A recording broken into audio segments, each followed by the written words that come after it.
নমস্কার বন্ধুরা, যোজনা হেল্প বাংলা চ্যানেলের আরও একটি নতুন ভিডিওতে আপনাদের সকলকে স্বাগত জানাই। আমরা সকলেই জানি এসএসসি শিক্ষক নিয়োগ দুর্নীতির কথা। দুর্নীতির মাত্রা এতটাই চরমে পৌঁছে গিয়েছিল যে হাইকোর্ট সহ সুপ্রিম কোর্ট যোগ্য অযোগ্যদের আলাদাভাবে বিচার করতে না পেরে তাদের সকলের চাকরি বাতিল বলে গণ্য করেছিল। কিন্তু সম্প্রতি সুপ্রিম কোর্টের নির্দেশ অনুসারেই শিক্ষকদেরকে আবার অর্থাৎ যাদের ক্ষেত্রে কোনো অভিযোগ নেই তাদেরকে পুনরায় তাদের বিদ্যালয়ে জয়েন করার জন্য পারমিশন দেওয়া হয়েছে। কিন্তু অশিক্ষক কর্মী অর্থাৎ শিক্ষাকর্মীদের জন্য অর্থাৎ গ্রুপ সি ও গ্রুপ ডি তাদের ক্ষেত্রে কোনোরকম কোনো মন্তব্য করা হয়নি বা কোনোরকম কোনো সিদ্ধান্ত নেওয়া হয়নি।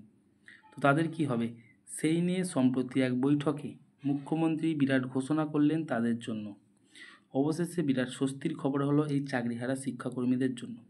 তো এই চাকরিহারা শিক্ষাকর্মীদের জন্য নয়া কি আপডেট এলো, অর্থাৎ মুখ্যমন্ত্রী কি ঘোষণা করলেন, তাদের ফলাফল কি হবে, অর্থাৎ তারা কি চাকরিতে জয়েন করতে পারবেন কি পারবেন না, এই সংক্রান্ত খুঁটিনাটি তথ্য জেনে নিন আজকের এই ভিডিও থেকে।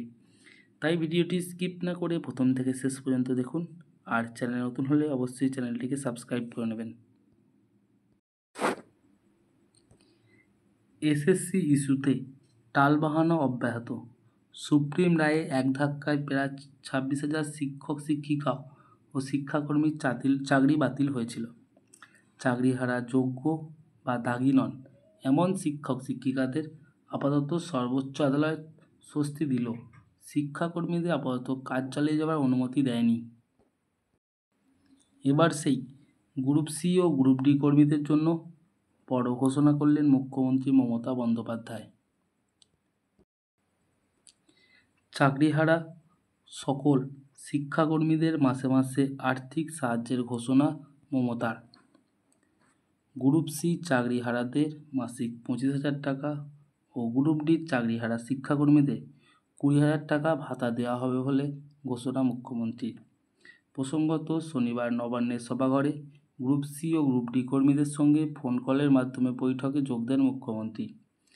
এরপরই চাকরিহারা শিক্ষাকর্মীদের জন্য মাসিক ভাতার সিদ্ধান্ত নেন তিনি। মুখ্যমন্ত্রী আরও জানিয়েছেন, এসএসসি মামলা নিষ্পত্তি না হওয়া পর্যন্ত চাকরিহারা শিক্ষাকর্মীদের মাসে মাসে ভাতা দেওয়া হবে। চাকরিহারাদের আশ্বাস দিয়ে মমতা আরও বলেন, সবার যাতে চাকরি থাকে সেই বিষয়টাও আমরা দেখছি। এদিন নবান্নে উপস্থিত না থাকলেও মুখ্য সচিব মনোজ পন্থের ফোনে চাকরিহারা শিক্ষাকর্মীদের উদ্দেশ্যে বার্তা মমতার। মুখ্যমন্ত্রী আরও জানান, গ্রুপ সি ও গ্রুপ ডি শিক্ষাকর্মীদের জন্য সুপ্রিম কোর্টে রিভিউ পিটিশন করা হবে। মুখ্যমন্ত্রী বলেন, আদালত যদি একান্তই শিক্ষাকর্মীদের কাজ করার অনুমতি না দেয় তাহলে সরকার আইন মেনে অন্য কোনো উপায় খুঁজে বের করার চেষ্টা করবে। প্রসঙ্গত নিয়োগ দুর্নীতির জেরে 2016 সালে গোটা প্যানেল বাতিল করে দিয়েছিল সুপ্রিম কোর্ট, যার জেরে বাতিল হয়েছে এসএসসির সম্পূর্ণ নিয়োগ প্যানেল। চাকরি হারিয়েছেন 25,735 জন শিক্ষক ও শিক্ষাকর্মী। তবে পড়ুয়াদের শিক্ষাদানের কথা মাথায় রেখে রাজ্যের আর্জিতে নতুন করে প্যানেল তৈরি না হওয়া পর্যন্ত আপাতত চাকরিহারার যোগ্য বা দাগি নন এমন শিক্ষকদের কাজ চালিয়ে যাওয়ার নির্দেশ দিয়েছিল সুপ্রিম কোর্ট। কিন্তু শিক্ষাকর্মীদের নিয়ে কোনোরকম কোনো স্বস্তির খবর আসেনি। আদালত তাদের আপাতত কাজ চালিয়ে যাওয়ার অনুমতি দেয়নি। এই নিয়ে তাদের মধ্যে দুশ্চিন্তা বাড়ছিল। কীভাবে পরিবার চালাবেন সেই চিন্তায় রাতের ঘুম উড়ছিল। এবার সেই নিয়ে কর্মীদের মধ্যে সাময়িক স্বস্তি দিতে বড় সিদ্ধান্তই রাজ্য সরকারের। তা আপাতত শিক্ষকেরা অর্থাৎ যাদের ক্ষেত্রে কোনো অভিযোগ নেই তারা জয়েন করেছে নিজস্ব স্কুলে। কিন্তু শিক্ষাকর্মী যারা রয়েছেন গ্রুপ সি গ্রুপ ডি তাদের তো এখন কোনো সিদ্ধান্ত নেওয়া হয়নি।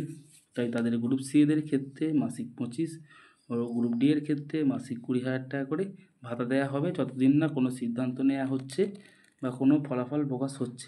তো এই ছিল নয়া আপডেট। যদি ভিডিওটি ভালো লাগে অবশ্যই চ্যানেলটিকে সাবস্ক্রাইব করে নেবেন এবং পাশে থাকবেন। ধন্যবাদ।